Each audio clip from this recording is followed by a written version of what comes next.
210장 부르겠습니다. 시온성과 같은 교회.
부르겠습니다. 겸손히 주를 섬길 때.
부르겠습니다. 나 주의 도움 받고자.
16장 부르겠습니다.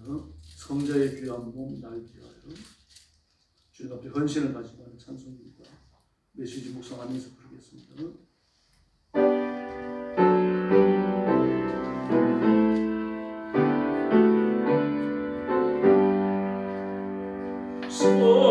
성자의 귀한 몸 날 위하여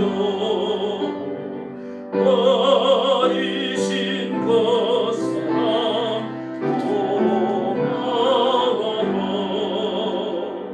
내 머리 서려서 주님께 기는 날 나무와 주님께 바치리까.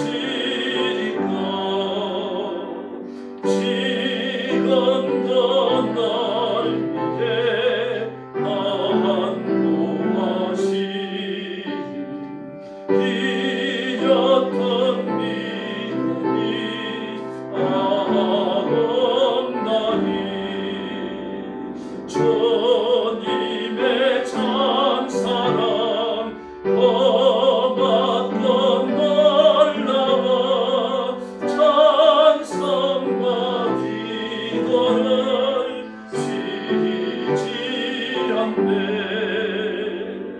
주님의 십자가 나도 지고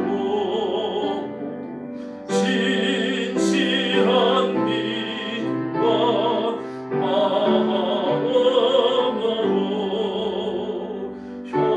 형제의 사랑과 친절한 위로를 이게나 베풀게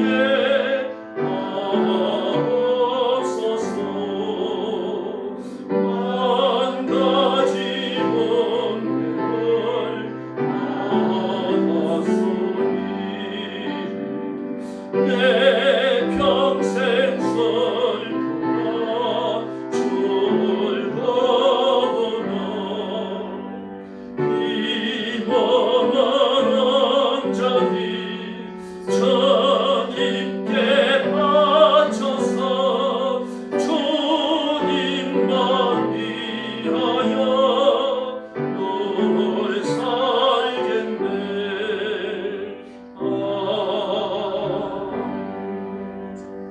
합심 기도하겠습니다. 오늘 밤 산제사들에서 하나님 앞에 영광 돌리고 또 우리를 하나님을 영화롭게 드리는 이 직무에 부르신 것을 감사하면서 기도하시고 또 우리가 은혜 받도록 빈 마음으로 돌아가지 않도록 기도해 주시고 설교하는 저를 위해서 그리고 교회를 위해서 교회가 부흥하고 하나님의 은혜가 풍성하게 임하는 그런 뜨거운 교회가 되도록 힘써 기도해 주시기 바랍니다. 기도합시다. 자비하신 아버지 하나님 감사합니다. 수요일 밤에 저희들이 하나님 앞에 예배하기 위하여 모였습니다. 이 거룩한 자리로 저희들을 불러주셨으니 감사합니다. 누추하기 짝이 없고 유혹에 빠질 때도 있고 범죄할 때도 있는 저희들을 불러서 하나님 앞에 찬양과 경배를 바치며 영광 돌리게 하시니 감사합니다.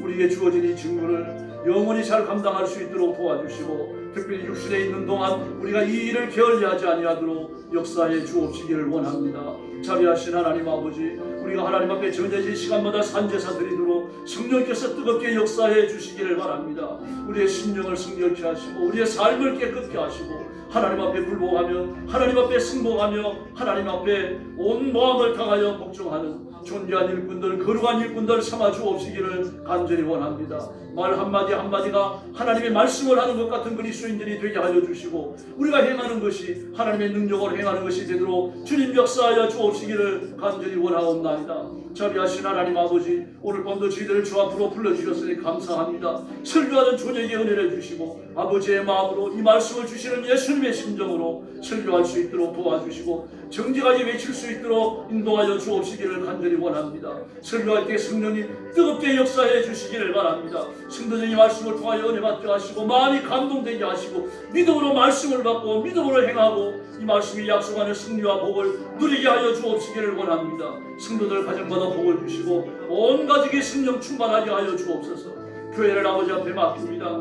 깨어있는 교회가 되게 하시고 살아있는 교회가 되게 하시고 진리의 순수함과 믿음의 성실함을 지켜내는 교회가 되게 하여 주시옵소서. 저와 성도들을 사로잡으시고 하나님의 교회를 부흥시키게 하시고 하나님의 교회를 새롭게 만들어 나가도록 역사하여 주옵시기를 원합니다. 우리 교회의 성령의 권능을 부어 주옵시고 교회의 부흥의 문을 열어주시기를 바랍니다. 구원받아야 할 영혼들, 교회를 정하지 못한 영혼들을 저희 교회로 불러 모아주시고 우리가 함께 하나님의 교회를 이루어갈 수 있도록 역사하여 주시옵소서. 전능하신 주님, 오늘 밤에도 영광 받으실 줄로 믿습니다. 자비하신 아버지, 감사합니다. 저희가 오늘도 하나님 앞에 예배하며 하나님을 영화롭게 해드리기 위하여 모였습니다. 우리의 마음을 깨끗게 하시고 우리의 삶을 성결케 하시고, 그래서 우리가 드리는 예배가 하나님 전에 상달되는 살아있는 예배, 깨끗한 성결한 예배가 되게 하여 주시옵소서. 오늘 밤 말씀을 믿음으로 받게 하시고 이 말씀으로 우리의 삶, 영혼의 양식을 삼으며 삶의 원리를 삼으며 이 말씀으로 하나님의 음성을 파악하게 하여 주시옵소서. 전능하신 아버지, 이 시간 주의 성령께서 우리 가운데 권능으로 임하여 주시고 뜨겁게 역사해 주시옵소서. 예수님의 이름으로 간절히 기도 올려옵나이다. 아멘.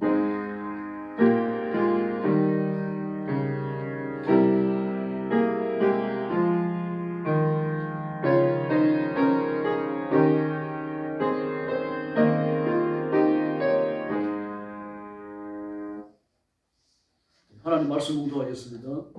다니엘 9장 3절부터 19절까지 구약성경 1248페이지입니다. 새벽 예배 때처럼 돌아가면서 한 번에 몇 절씩 읽도록 그렇게 하겠습니다.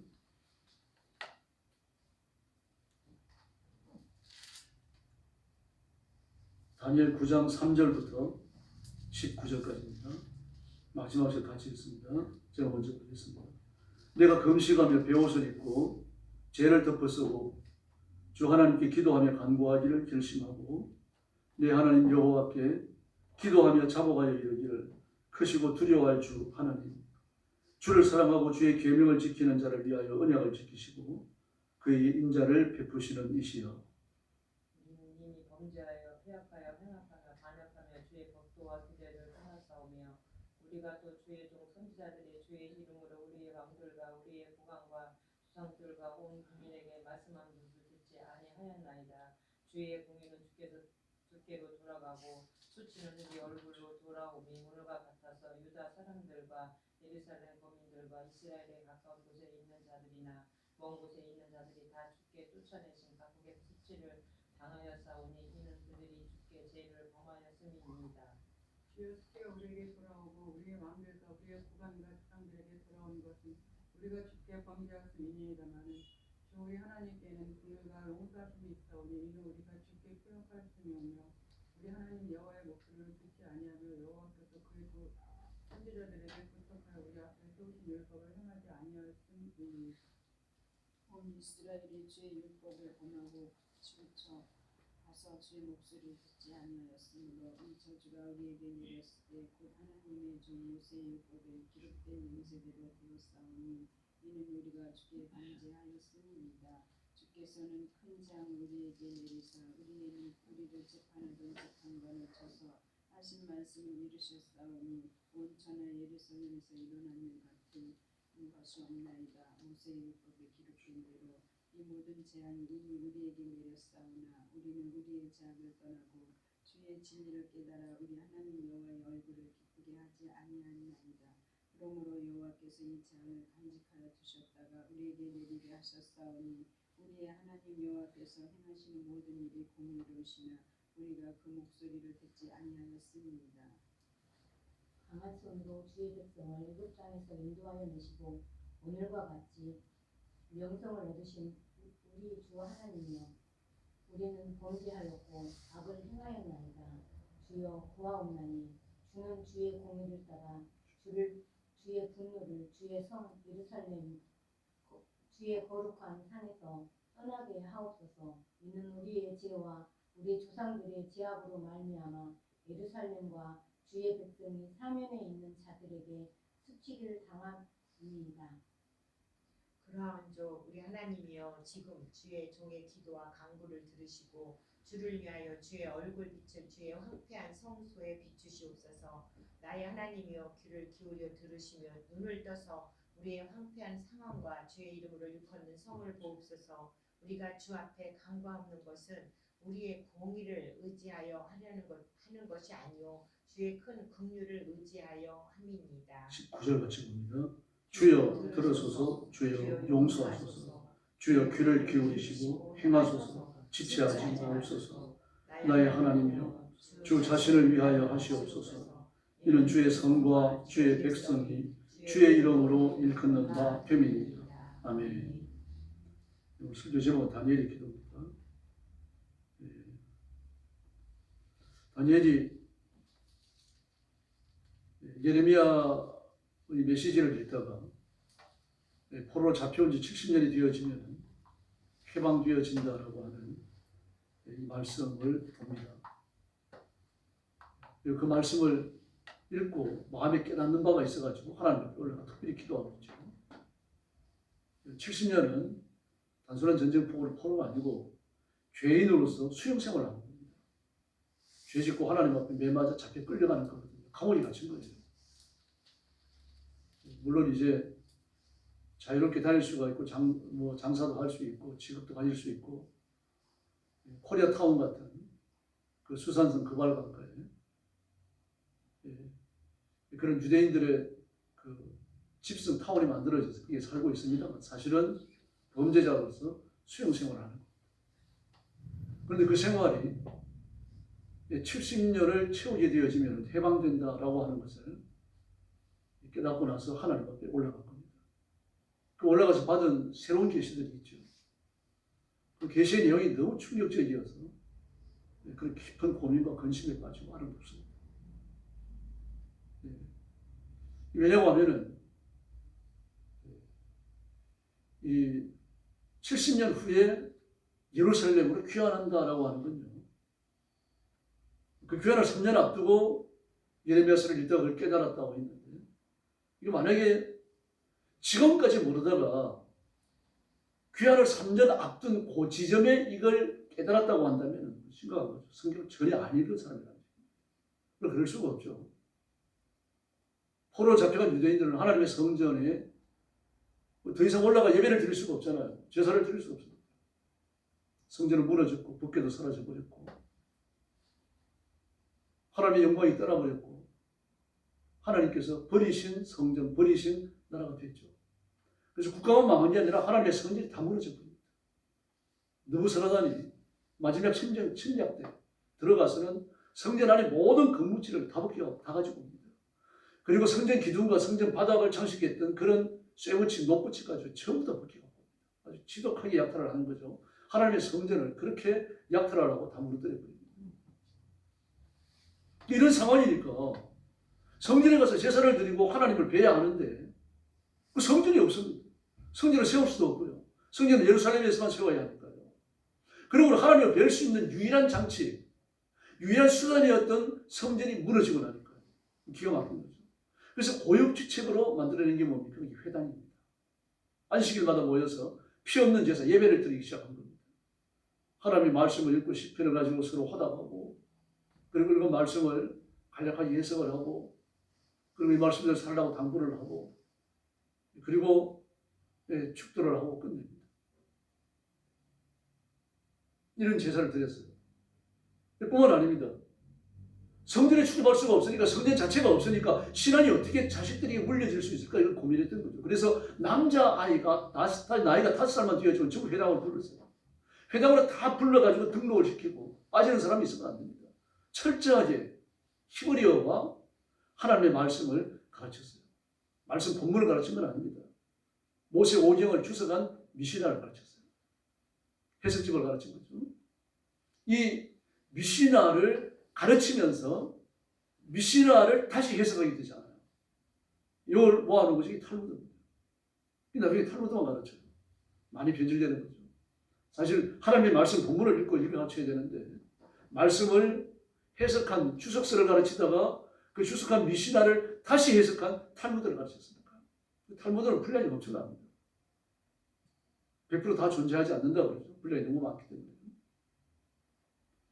그래서 그 탈무드에 기록된 그 단편적인 이야기들만 책으로 편집돼 갖고 돌아다니기도 하고 그렇습니다.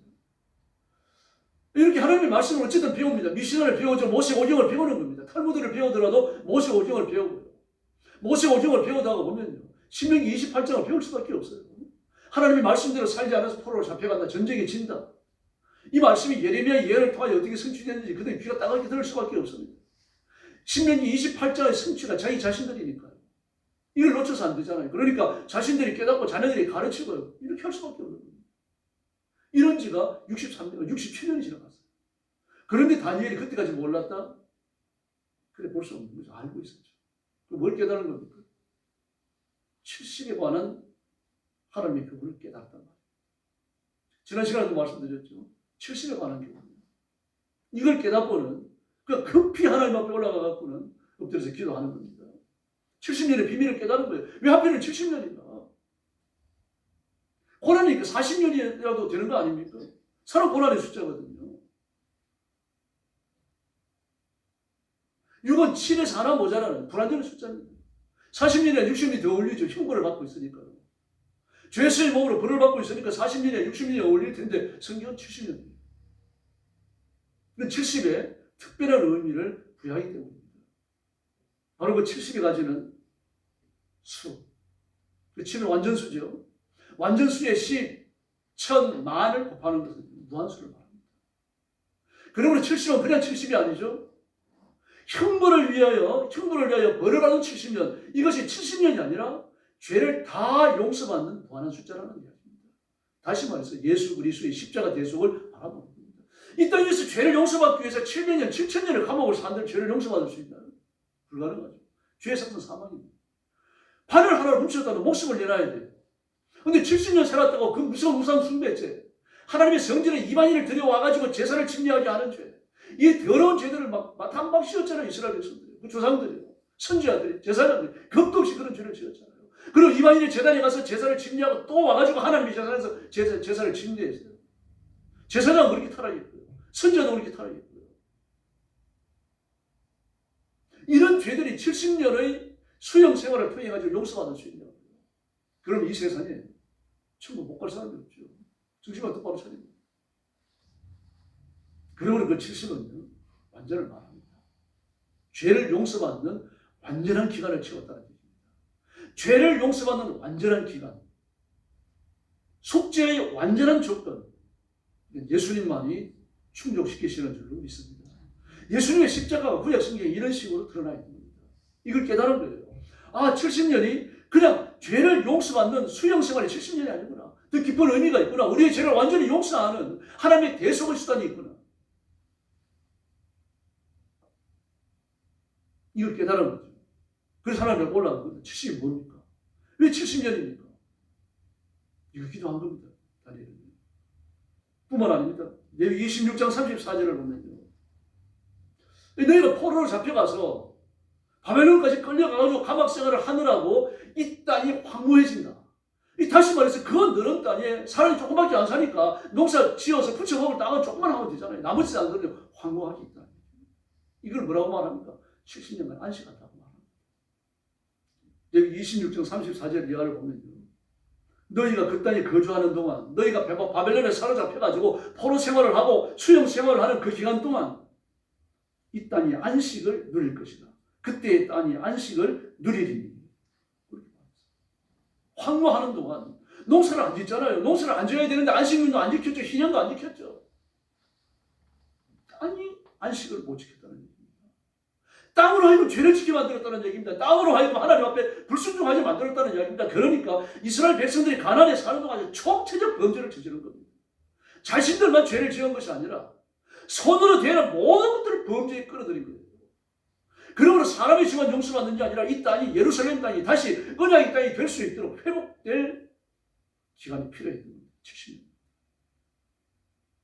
땅이 안식의 완전한 회복을 누리는 그 기간이 70년이었습니다. 역시 땅의 진정한 안식과 회복은 예수님 안에서만 이루어집니다. 그분이 재림하실 때예요. 러시아와 우크라이나가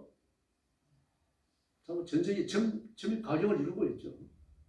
러시아가 12군단입니다. 근데 전쟁에 투입된 군단은 2군단밖에 안 돼요. 다시 말해서 러시아가 전력을 쏟지 않고 있는 겁니다. 일부러 전쟁을 질질 끌고 있는 거죠. 뭐 그게 무슨 계교가 있겠죠. 우크라이나가 또 어떤 나라입니까? 원래 공산주의 국가 아닙니까? 소련에서 러시아에서요. 공산주의 국가예요. 그리고 중국이 항공모함 팔아먹은 나라 아닙니까? 그래서 중국이 그 항공모함을 갖다가 분해를 해가지고 지금 항공모함을 만들어냈어요. 중국은 얼마나 이롭게 했는지 모릅니다.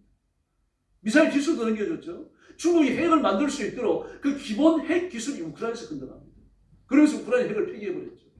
자기는 핵을 폐기해버리고 핵 기술은 중국에게 넘겨주고요. 이런 만행을 저질렀어요. 6.25 전쟁 때도요. 북한을 도왔지 우리 안 도왔습니다. 북한에 막 그 장갑차를 보내고 막 그 이 병사들 실어 보내는 그 트럭을 보내고 그랬죠. 우리 안 도왔어요. 그리고 뻔뻔스럽게 지금 와서 뭐라 그럽니까? 이런 무기 달라 저런 무기 달라 이런 무기 달라 그래요. 지금 러시아와 우크라이나의 싸움은 선거 악의 싸움이 아닙니다. 두 악인의 싸움이에요. 두 악인의 싸움입니다. 그래서 유럽 전체가 우크라이나 안 좋아해요. 그러니까 유럽연합에 가입 안 시켜주잖아요. 우크라이나를. 그러나 지금 우크라이나가 뚫리고 나면 유럽이 위험하거든요. 그러니까 고육지책으로 우크라이나를 방어해 주는 겁니다. 근데 우크라이나는 그럴 수가 어떻게 해야 됩니까? 엎드려야 돼요. 자세를 낮춰야 됩니다. 마치 뭐 막기로 물건 달라는 것처럼 달라는 게 아니라 자세를 낮춰가지고 고맙다 그래야 되고요. 감사하다 그래야 되고요. 무기를 지원해주고 돈을 지원해주는 어떤 나라에도 감사하다는 말 한마디 안 했습니다. 지금까지. 미국에도. 미국에 가서 했는지 모르겠습니다. 우리나라에도 감사하다는 말 한마디 안 했어요. 그걸 찾아와가지고 뭐 천물을 달라, 현물을 달라, 뭐 K2 장갑차를 달라, K9 뭐 자주포를 달라. 뻔뻔스럽게 짝이 없죠. 이게 인간 사는데 왜 이런 전쟁이 벌어집니까? 이거 땅 때문에 일어나는 겁니다. 땅 때문에. 토지 때문에요. 결국 러시아가 전쟁을 끝내겠다는 조건이 뭡니까? 지금 전쟁을 통해서 내가 빼앗은 땅은 러시아 거다. 근데 우크라이나는 어떻게 합니까? 안 된다. 영토 회복해야 된다. 러시아뿐만 아니라 유럽뿐만 아니라 미국과 유럽 다 같이 뭐라 그럽니까? 그 땅을 러시아한테 줘라. 우크라이나 지금 갖고 있는 걸로 만족하고 그리고 전쟁을 끝내라.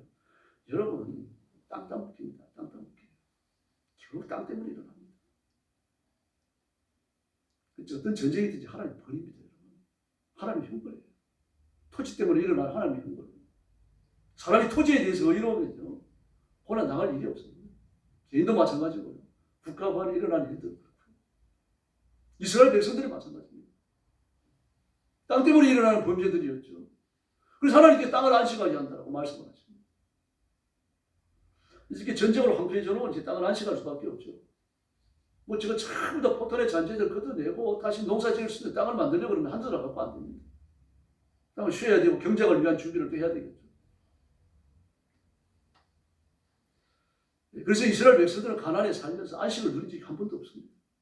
오직 했으면 히브리서에서요. 여호수아가 너에게 안식을 주었더라면 안식을 어딜 다른 날을 말했겠느냐. 주일이죠. 토요일에 안식 갖고 안 된다는 거죠. 주일에 안식을 내가 본 거죠. 그러나 이 안식은 어디로 연결됩니까? 재림 후에 얻어지는 영원한 신천, 신저의 안식으로 연결되는 겁니다. 그때가 우리가 진정한 안식을 누릴 때인 줄로 믿습니다. 그래서 아무리 은혜를 많이 받아도 또 배고프고 또 감기 들고 마음이 캄팍해지고 또 유혹 앞에서 흔들릴 때도 있고 죄지을 때도 있고 그렇잖아요. 이거 완전히 벗어버리는 것은요. 육신을 벗는 게 밖에 없습니다. 그리고 예수님이 재림하셔서 썩지 않는 육신을 입을 때 그때 우리는 이 모든 죄의 요소들을 이겨낼 줄로 믿습니다. 그러므로 완전한 안식은 땅이 완전한 안식을 하고요. 이스라엘 백성들이 70년의 유배 기간을 통해 갖고 완전한 죄의 용서받는 기간이 지나가고 이 두 안식, 이 두 정확한 기간, 안식이 없는 기간이 합쳐질 때, 완전히 끝날 때, 이 둘 다 인계 질량을 채울 때, 안식과 인계 질량을 채울 때, 그때 회복이 일어납니다. 우리도 마찬가지입니다. 예수님의 십자가 후에 성령님이 오셨죠. 십자가 전에 성령님이 오시는 게 아닙니다. 왜 그랬습니까? 십자가를 지시고 죄 용서함이 끝난 다음 이 땅이 깨끗해진 이후에 그리고 성령님이 오시는 겁니다. 개인도 마찬가지입니다. 죄를 회개한 후에 성령님이 오시는 거죠. 순서가 그렇습니다, 여러분. 죄를 회개한 깨끗한 신령의 성령님이 임하시는 겁니다. 그럼 성령님이 오시지 않고 회개가 일어납니까? 안 일어나죠. 그러므로 동시에 일어납니다. 시간적으로는 동시에 일어나지만요. 순서적으로는 회개가 먼저고 성령이 임하시면 나중입니다. 십자가도 마찬가지입니다. 그러므로 성령님의 오심이 없다면, 사도행전 2장에 성령의 임재가 없다면 십자가는 시온입니다. 예수는 가짜입니다. 그래서 뭐라고 말씀하십니까? 고린도전서 15장에서 내가 부활하지 않았다면 이 온 세상, 바울이 얘기하죠. 예수님의 부활이 없다면, 우리가 부활하지 못한다면 이 온 세상에서 오가는 모든 세대를 통해서 우리가 가장 불쌍한 자다. 왜 그렇습니까? 부활이 없다면 죄는 그냥 있다는 얘기 아닙니까? 그 예수님은 가짜죠. 가짜를 믿고 진짜로 생각하는 우리는요, 지옥 가는 유일한 사람이죠. 다른 사람들은요, 진짜 메시아가 올 가능성이 있다. 그리고 가짜 메시아를 믿고 가짜 믿음을 가지고 가짜 구원을 진짜 구원으로 믿고 살아가는 그 사람들이야말로 지옥에 확실하게 가는 겁니다. 지금 이단입니다. 그자는 예수님밖에 없으신 줄로 믿습니다. 그러므로 노예가 뭐 좀 노예 생활을 그만뒀다 그래가지고 진정한 안식이 있습니까? 역시 괴롭죠. 죄가 남아있으니까. 심지어 괴로움이 남아있죠. 먹고 살아야 하는 괴로움이 남아있죠. 돈 벌어야 하는 괴로움이 남아있죠. 온갖 것들이 다 남아있습니다. 여기에서 해방되는 길은요, 예수님 품 안으로 돌아오는 길밖에 없습니다. 우리가 하나님의 형상으로 지음을 받았습니다. 그러므로 하나님의 품이 안길 때 우리가 평안을 얻게 될 줄로 믿습니다. 이걸 보여줍니다. 그러므로 완전한 형벌과 완전한 안식은 예수 그리스도 안에서 이루어질 대속의 상징입니다. 신명기 21장 23절을 보니까요. 그 시체를 나무 위에 밤새도록 두지 말고 그날에 장사하여 내 하나님 여호와께서 내게 기업으로 주시는 땅을 더럽히지 말라. 나무에 달린 자는 하나님께 저주를 받았습니다. 할렐루야. 이 모세는 이 말씀을 예수님께 적용했습니다. 모세가 노뱀을 높이 달아가지고 뱀에 물린 자들이 그걸 바라보고 구원 얻은 것처럼 오늘 예수님을 바라보는 자들이 구원을 얻는다. 그렇게 말합니다. 예수님이 십자가에 높이 달리신 것은요, 우리의 죄 때문입니다. 나무에 달린 자마다 죄 때문이라고 규정했거든요. 그러므로 예수님의 십자가의 대속이 없다면 누구도 저주와 괴로움과 고통을 이겨낼 길이 없습니다. 다니엘의 기도는요, 불안감도 오시게 되어져요. 예수님은 우리가 아는 것처럼 그렇게 한 건 아닙니다. 그런 지식이 생길 수 없죠. 상상할 수 없는 거죠. 그러나 대속이라는 거예요. 정확한 걸 몰랐더라도요, 메시아가 온다는 사실입니다. 이건 뭐 창세기 3장부터 예언되어졌으니까요. 모세 오경에도 예언되어졌고요. 이미 이사야도 예언을 했잖아요. 또 예레미야서에도 기록되어져 있죠. 그러므로 메시아라고 하는 그 정확한 용어를 몰랐다고 하더라도요, 대속주가 온다는 사실을 알고 있었어요. 이 엄청난 비밀 앞에 부딪히고 나니까 그래서 두렵기도 하고 또 마음이 요동칠 수밖에 없겠죠. 이게 뭔가 이게 도대체 하나님이 뭘 준비하신 건가? 그러니까 불이 올라가고 엎드리는 뭐 이것 때문에 기도가 시작된 거죠. 기도의 원인. 그다음에 기도의 두 번째 원인은요, 민족의 참담한 현실을 봤기 때문입니다. 그 이스라엘 백성들이 그 바벨론으로 유배 생활을 오는 이유가 뭡니까? 범죄잖아요. 무서운 범죄잖아요. 우상을 숭배한 거예요. 우상 숭배가 그런 우상 숭배가 아니죠. 바알 숭배입니다. 그 천년이 무섭게 범해지는 거예요. 바알 숭배의 핵심이 뭡니까? 입에 올리기 위해서 더러운 그 죄들 아닙니까? 그 더러운 범죄가 바알 종류 안에 들어있고요. 그런 죄들을 지으면서 그 더러운 몸을 가지고 마음을 가지고 그런 행위를 가지고 하나님 앞에 제사 지내고 그리고 하나님 앞에 제사를 지내고 나가면서 성전 안에 있는 바알 제사장의 방에 들어가가지고 그 죄를 또 짓고 집으로 돌아가는 겁니다. 그 하나님의 성전 안에요. 바알 여자 제사장의 처소가 있었고 바알 남자 제사장의 처소가 있었어요. 그 더러운 죄들이 성전 안에서 저질러졌던 겁니다. 더구나 에스겔서에서 지적하는 것처럼 뭐가 나옵니까? 이방인들이 성전 안에 들어와서 제사가 드리는 것을 다 참관했다고 말합니다. 다시 말해서 이방인들도 할례 없이 하나님의 자녀가 되겠다는 회심이 없이 거듭남이 없이 그 제사를 드리러 온 거예요. 그걸로 끝났습니까? 제사를 집례하기까지 했잖아요. 이게 1년에 걸쳐서 일어난 죄가 아닙니다.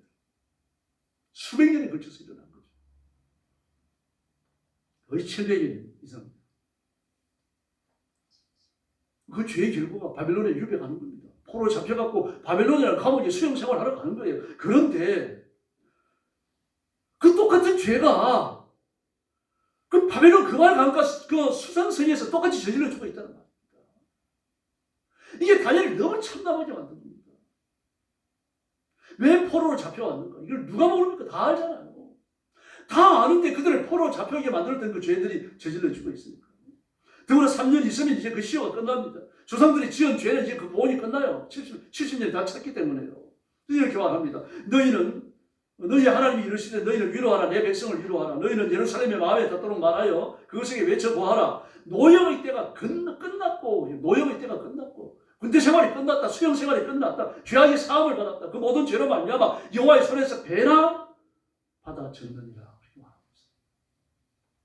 벌을 배나 받았느니라. 이렇게 번역됐습니다. 히브리어 성경 사역동사를 썼습니다. 배나 받아 졌느니라 이렇게 되어 있습니다. 똑같은 말입니다. 받아 졌느니라가 히브리에 좀 더 가깝죠. 벌을 배나 받았다. 죄값을 다 지불했다는 얘기입니다. 조상들이 지은 죄에 대해서는 70년의 참으로 죄값이 다 지불됐다. 하나님이 정해놓으신 수령기간이 끝났다. 그 벌을 배나 받았다는 얘기죠. 이사야 40장 4절을 보니까요. 도둑질한 것이 살아 그 손에 있으면 소나 낙이나 양을 막론하고 갑절을 배상하라. 이사야 40장 7절은요. 물품을 이웃에게 맡겨 지키게 했는데 도둑 맞았다면 그 도둑이 잡히면 갑절을 배상하게 해라. 또 40장 9절을 보니까요. 물건을 잃었다. 소나 낙이나 양이나 의복이나 이런 물건에 대하여 어떤 사람이 훔쳐간 사람의 물건이 그 사람 것이라고 증언을 하면 제사장 앞에서 판단을 받고 확실하면 갑절을 배상하라고 합니다. 배나 받아졌다 갑절을 배상한다는 이야기는 지은 죄에 대한 완벽한 죄값이 치러졌다는 거죠. 이건 이스라엘 백성들이 하고 싶어서 하는 게 아니라 하나님이 정하신 거예요. 앞으로 오실 예수님을 바라보고 십자가 대속 사역을 바라보고 하나님이 그렇게 정해놓으시겠다는 이야기입니다. 그러므로 그 당시로서는 율법의 조건을 채웠어요. 문제없습니다. 그럼 다른 문제는 뭡니까? 거기 와서 70년간 수영 생활을 하며 포로 생활을 하며 붙잡혀 와서 감옥 생활을 하는 거기에서 태어난 사람들, 거기에서 잔뼈가 굵은 사람들, 포로 2세대의 죄입니다. 포로 1세대도 마찬가지입니다. 많은 사람들이 거기에 세상을 떠났죠. 70년간이 지나가고 있으니까. 그런데 포로로 잡혀왔을 때 솔로몬 성전의 영광을 기억하고 있는 사람이 귀환해서 스룹바벨 성전을 지었을 때 그 초라한 모습과 비교하면서 통곡을 하잖아요. 그럼 적어도 90살, 100살 먹은 사람들이 그때 있었다는 얘기죠. 1세대가 포함됐다는 거죠. 다 안 죽었어요. 물론 대부분은 2세대입니다. 거기에서 태어난 사람들이죠. 근데 그들이 우리 조상들이 지은 죄 때문에 얼마나 치욕스러운 결과가 빚어졌는지 그 눈으로 보고 몸으로 체험하고 있잖아요. 그러나 여기 와서 수영생활하기 이전의 영화로움을 모르니까요. 이걸 모르는 겁니다. 같은 죄를 지어요. 이게 문제입니다.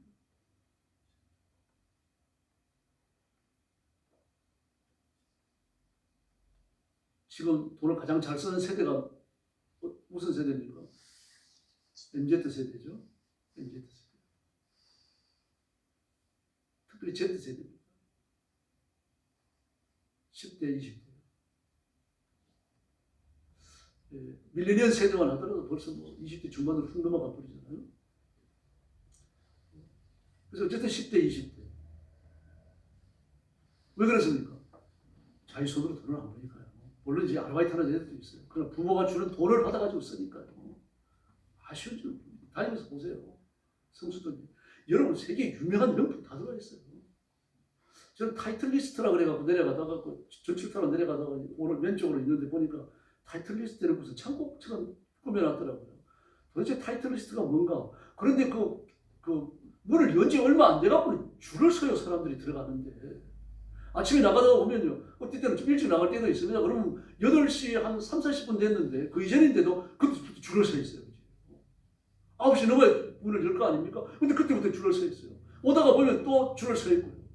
오는 사람들 다 들여보내는 게 아니라 거기에서 쾌적하게 쇼핑할 수 있는 사람들만 커트하고 나머지는 기다리게 하고 나가는 사람들 보고 또 들여보내는 거예요.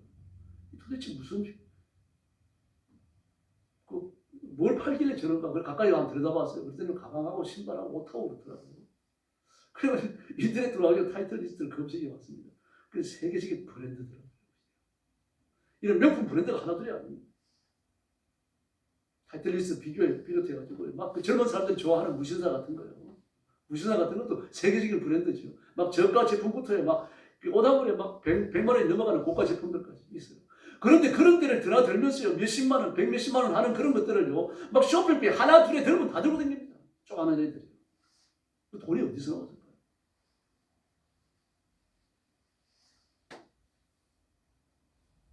저도 나이키 신발 거의 안 신습니다.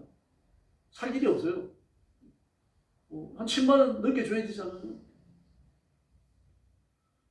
나이키 신어 편하긴 편하다 그러더라고요. 요즘 신발 잘 만들어요, 여러분. 중저가 신발도요, 신발 잘 만들어 나옵니다. 근데 저는 이제 그 10몇만 원짜리 살려고 하면 돈 생각이 나서 못 사는 거죠.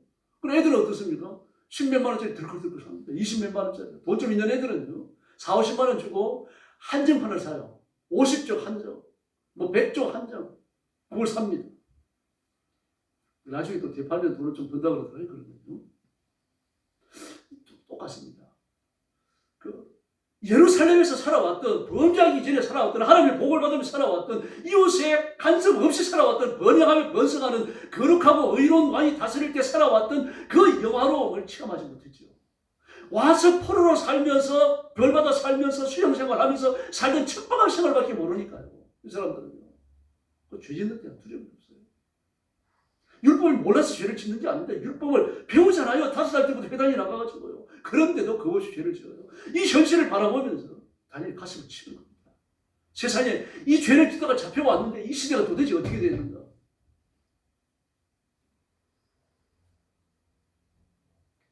귀한 숫자가 얼마 안 돼요, 여러분. 에스라 1장과 에스라 1, 2장과 또 에스라 8장에 1차, 2차 귀한 그 숫자가 나옵니다. 그 숫자들 다 합하면요, 44,050명밖에 안 돼요. 물론 이외에 또 다른 사람들 틀림없이 있을 겁니다. 개인적으로 간 사람도 있어요. 갔다가 되돌아온 사람도 있습니다. 바벨론으로요. 회중이 42,360명이고 노비가 7,337명이고 노래하는 남자가 200명이고 2차 귀환자가 1,690명입니다. 44,050명. 그 잡혀간 사람들이 70년간 번성을 했습니다. 70년간요. 적어도 수십만 됐을 거 아닙니까? 그 중에 10분의 1 정도밖에 안 왔다고 보여져요. 절대 다수가요. 10분의 9가 제 생각입니다. 90%가 거의 남았어요. 그게 좋으니까. 예루살렘으로 돌아오면요, 그럼 맨바닥에서 시작해야 됩니다. 그냥 맨바닥에 헤딩하는 거예요, 그냥요. 아무것도 없는 데서, 불탄 데서만 다 무너지걸 이렇게 세우고 말해 다시 밭을 갈아야 되고, 다시 집을 지어야 되고, 성전을 지어야 되고, 깜짝하잖아요. 여기 다 있습니다. 70년간 살면서 생활이 다 정착되어 있습니다. 두 세대가 지나갔으니까 생활이 완전히 정착된 거죠. 미국에 70년간 살면요, 영어 못하는 사람 누가 있겠습니까? 뭐 그래도 있다 그럽니다만요. 특수한 경우죠. 70년만 살면요, 하나님의 회당에 나와가지고 하나님의 말씀을 많이 배운다고 하더라도 다 바벨론의 문화로 물들여진 겁니다. 바벨론은 다 하고. 집도 있고 경제도 안전하고 결혼도 있고 안락한 삶도 있고 자녀들도 잘하고 있고 말입니다. 삶이 안정이 다 됐습니다. 그걸 다 포기하고 빈손으로 예루살렘으로 돌아온다고 하는 거예요. 쉬운 일이 아니죠. 그렇다고 하더라고요. 예루살렘에 대한 불같은 열정이 남아있고 하나님의 말씀에 대한 열심이 남아있고 약속에 대한 소망이 있으면 나눌 수가 없죠. 근데 여러분, 예수님 오실 때 똑같은 현상이 일어납니다. 예수님이 이 땅에 오실 때 정말 기뻐갖고 예수님 오셨어요. 저 빨리 좀 데려가세요. 이럴 사람이 얼마나 있을 것 같습니까? 소수입니다, 여러분. 그러나 저와 여러분 거기에 포함되어야 할 줄을 믿습니다. 기다리셔야 돼요. 그랬어요. 예수님이 초림하셨을 때요, 2000년 전에 예수님이 태어나셨을 때 베들레헴에 그 사람들이 몰랐습니까? 역사가들, 랍비들, 율법사 다 알고 있었어요. 아무도 반기지 않았습니다. 왜 그렇습니까? 참 평면의 모습으로 오셨기 때문에. 왕으로 오시리라 기대해 있거든요.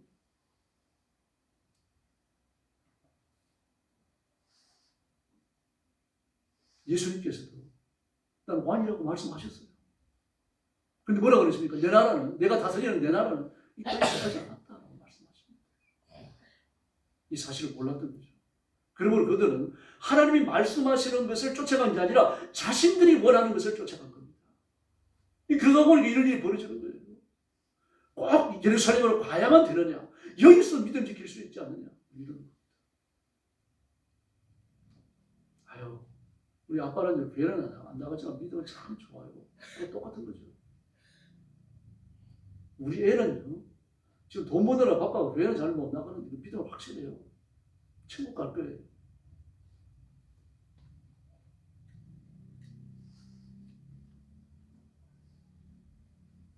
옛날 말에 그런 말이 있잖아요.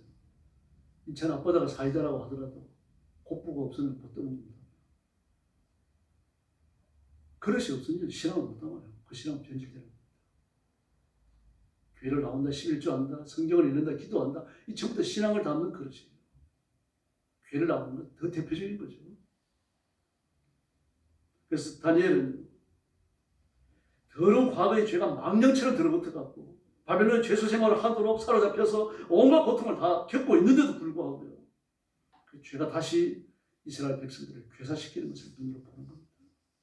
이게 다니엘을 하고 기도하니 막 13절에서 우리가 그때 우리 조상들 때에는 은총을 간구하지 않았습니다. 그 제 잘난 맛에 인생을 살았다는 얘기 아닙니까? 14절에서요. 우리가 그 목소리 하나님의 목소리를 청종하지 않았습니다. 15절에 우리가 범죄하고 악을 행하였습니다. 그런데 이 다니엘이 하나님 앞에 고백하고 있는 이 죄들을 그 시대의 사람들이 똑같이 짓고 있다는 이야기입니다. 이 다니엘의 마음을 무게 짓눌렀어요. 이제 3년 후는 귀환하는데 농사 짓는 게 능사가 아니잖아요. 이런 상태에서 귀환을 해와요. 또 잡혀올 거 아닙니까? 나라의 회복이 또 안 될 거 아니에요. 죄를 지으면 하나님께서 전쟁이 일어나고 서로 잡혀간다고 말을 하셨는데요. 그 말씀 그대로 이스라엘 백성은 주 60년, 70년경에 로마의 티투 장군이 이끄는 예루살렘, 로마의 군대에 의해 예루살렘 전투가 일어났는데 그때 함락됩니다. 그리고 나서요, 1948년도에 나라를 회복할 때까지 계속하여 집시민족으로 온 천하를 떠돌며 살잖아요. 러시아에도 가 있고, 미국에도 가 있고, 아프리카에도 가 있고요. 그 나라가 회복되고 나서요, 하나님께서 내가 내 백성을 내 등을 업어 걷는다. 독수리 날개를 업어 걷는다. 이 말씀을 성취하기 위해 가지고 온 세계에 흩어진 이스라엘 백성들을 전부 고국으로 돌아오게 했습니다. 그런데 어디 사는 유대인들만 돌아갔습니까? 아프리카에 사는 유대인들, 동남아에 사는 가난한 유대인들, 인도에 사는 가난한 유대인들만 다 돌아갔어요. 미국에 사는 유대인들, 유럽에 사는 유대인들은 안 돌아갔어요. 똑같은 일들이 반복되고 있는 거죠. 뭐 그들 예수님도 안 믿습니다. 이런 사실들이 다니엘의 가슴을 울부러지게 만든 겁니다. 우리한테도 이 민족을 바라보면서 이런 관심과 사랑과 기도가 있어야 할 줄로 믿습니다. 그래서 모세는 희생적 기도를 하죠. 이스라엘 백성들이 그 하나님 앞에 범죄하다가 금송아지 만들어놓고 여호와 하나님이라고 부르잖아요. 시내산 밑에서. 그 정말 망령대 아닙니까? 출애굽기 30장. 뭐 그 죄를 보면 가슴을 치면서 하나님 앞에 올라가잖아요. 가서 뭐라고 기도합니까? 하나님 그들의 죄를 사하시옵소서. 그렇지 않냐면 원하건대 주께서 기록하신 책에서 제 이름을 치워 버려주시옵소서. 그래도 여호와께서 모세를 칭찬하시는 게 아니라 이렇게 말씀해요. 여호와께서 모세에게 이르시되 너 말 잘했다. 누구든지 내한테 범죄하면 내 책에서 그 이름을 지워버린다. 할 말이 없는 거죠. 바울도 같은 기도를 합니다. 로마서 9장 3절에서요. 나의 형제 곧 권력 친척을 위하여 내 자신이 저주를 받아 그리스도에서 끊어질지라도 원하는 거다. 내 형제, 내 권력 지친이 예수 믿어 구원받는다고 하면 난 지옥 가도 좋다. 정말 지옥에 가도 좋다는 얘기가 아니죠. 그 비유를 쓴 겁니다. 지금. 하나님이 똑같은 말씀을 하셔요. 너 말 잘했던 너뿐만이 아니다. 예수 안 믿으면 누구든지 지옥 갑니다.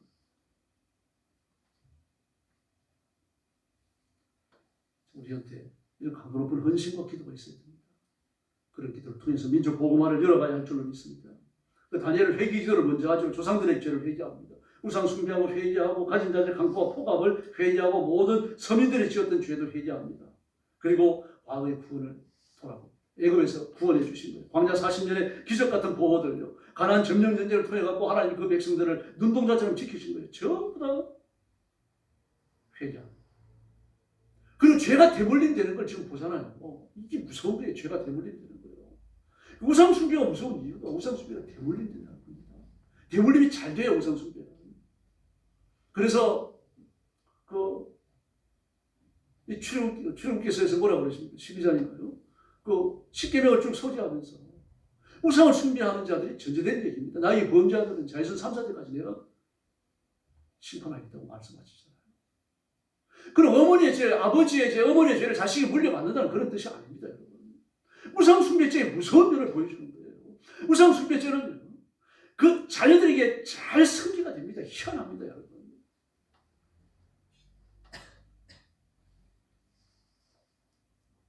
그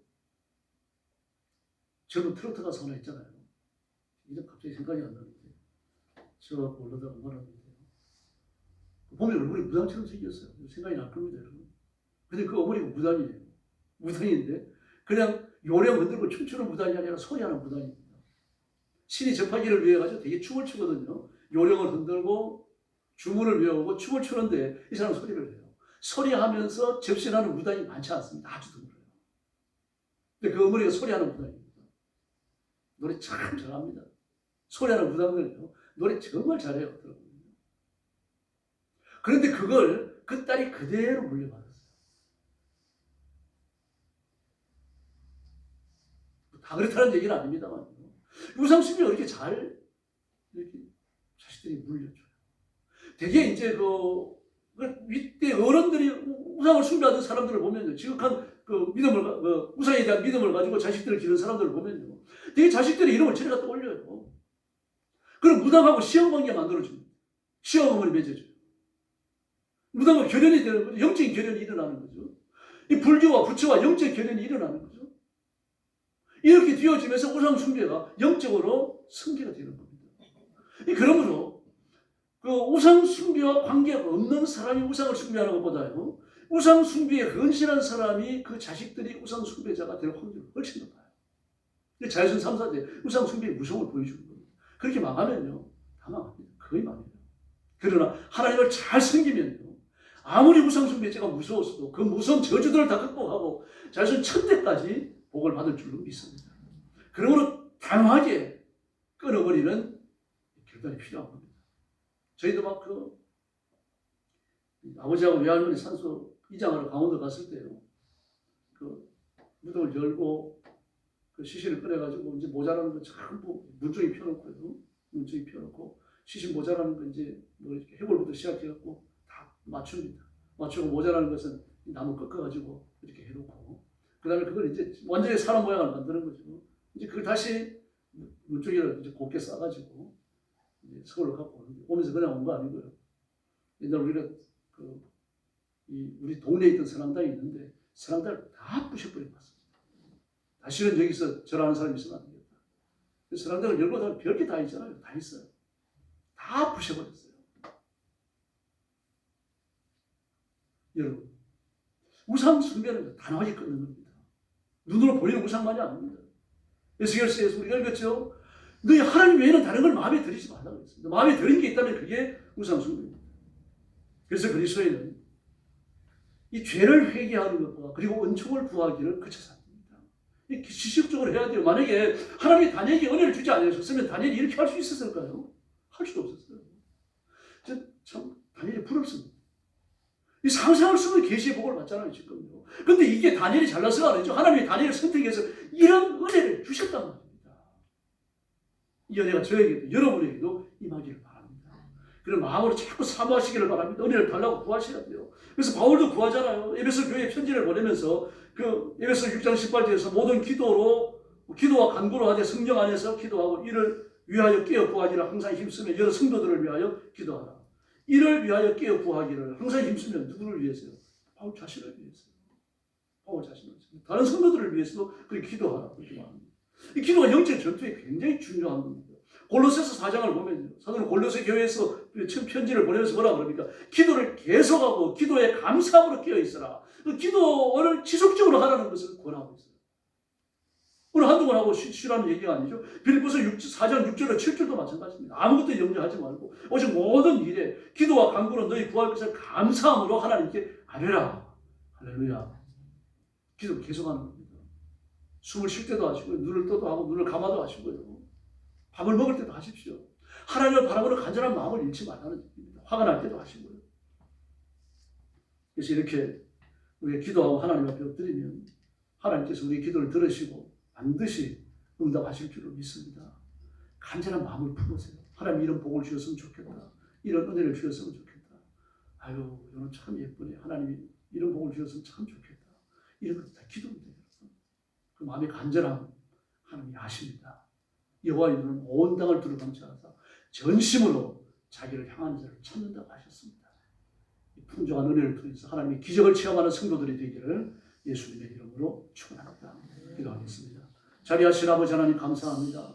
세상이 악하지만 우리는 악한 세상을 탓하지 아니하고 악한 세상을 분별하여 정죄하고 기도로 승리해가는 저희들이 되게 하여 주옵소서. 절대로 뒷걸음질 치지 말게 하시고 기도의 능력과 기도의 권능을 주시고 다니엘이 은혜를 주셨던 것처럼 저와 성도들에게 은혜를 내려 주시옵소서. 악한 영이 물러가게 하시고 악한 영 더러운 이 마귀가 7길로 도망가게 하여 주시옵소서. 그리고 온 성도들이 해방되어져서 자유롭게 기도하고 능력껏 기도하고 하나님의 은혜 받는 놀라운 역사가 시마다 때마다 일어나게 하여 주시옵소서. 예배는 회복되게 하시고 기도가 회복되게 하시고 우리 온 교회가 뜨거워지는 놀라운 은혜를 더하여 주시옵소서.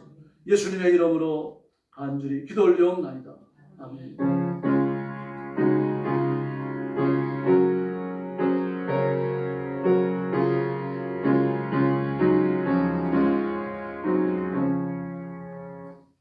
찬송 부르겠습니다. 348장입니다. 마귀들과 싸우자.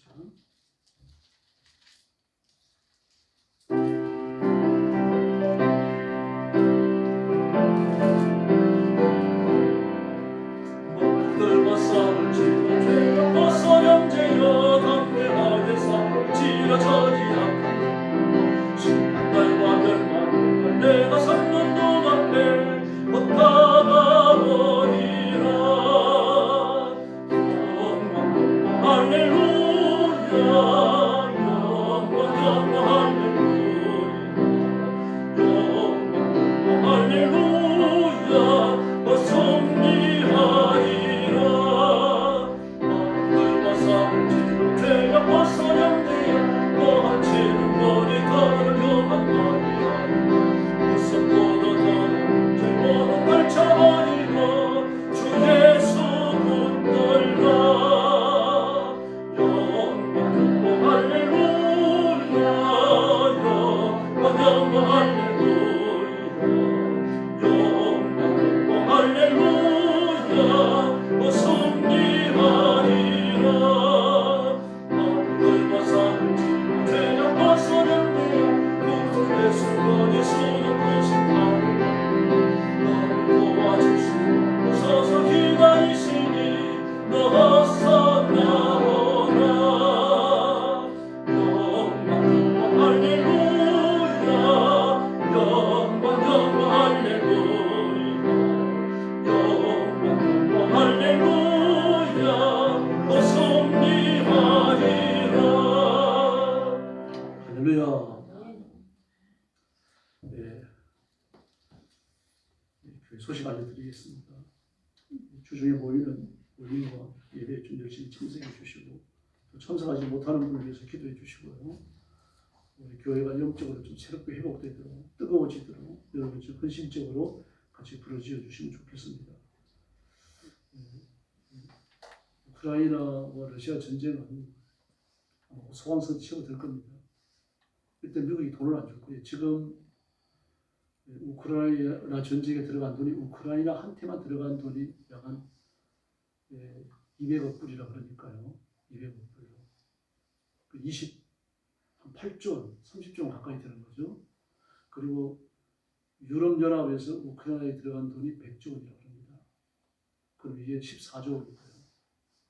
그럼 약 한 43조 원 정도 이 돈이 우크라이나 전쟁에 들어갔어요. 결판 안 나잖아요. 우크라이나 원유 영토를 뺏기고 있죠. 우크라이나가 전쟁의 적극성도 없는 겁니다. 지금. 이런 상태에서 미국이 빠지고 나면은 유럽도 어떻게 할 수가 없죠. 돈을 지금까지 100억이나 100억 불이나 냈는데 14조 원이나 썼는데 어디서 돈을 써낼 겁니까? 돈 될 국가들이 없어요. 오죽하면 우리나라까지 와가지고 젤렌스키가 무기 달라 그랬겠어요. 우리는 안 주죠. 절대 줄 수 없습니다.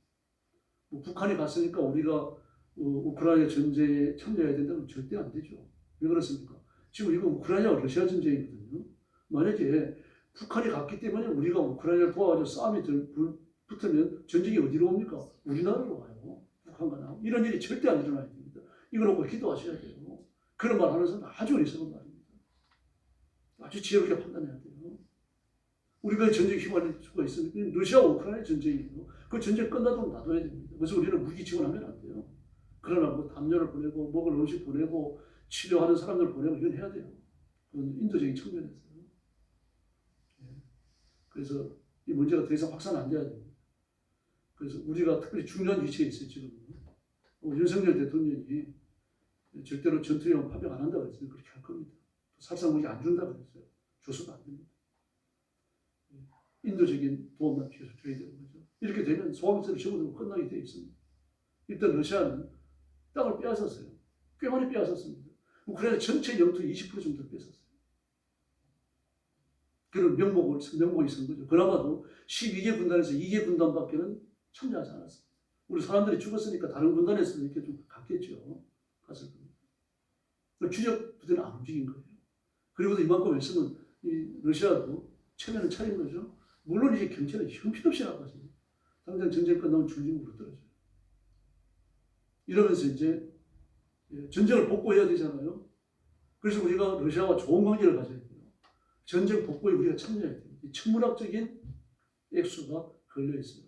우크라이나도 마찬가지입니다. 젤렌스키 너무 서운하게 하면 안 됩니다. 우리 도움을 받도록 해야 돼요. 그 정말 윤석열 대통령이 지금 아주 중요한 순간에 있습니다. 이런 거 생각하시면서 대통령을 위해서 기도 좀 많이 해주시기 바랍니다.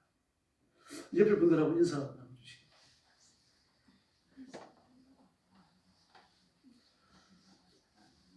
한 번 더 인사하시죠. 예수님은 다시 오십니다. 예수님은 다시 오십니다. 할렐루야. 머리 숙여서 주기도 하겠습니다.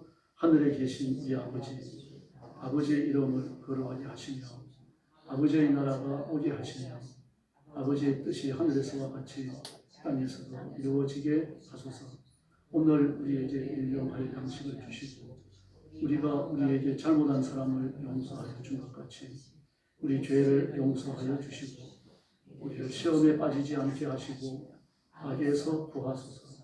나라와 권능과 영광은 영원히 아버지의 것입니다. 아멘.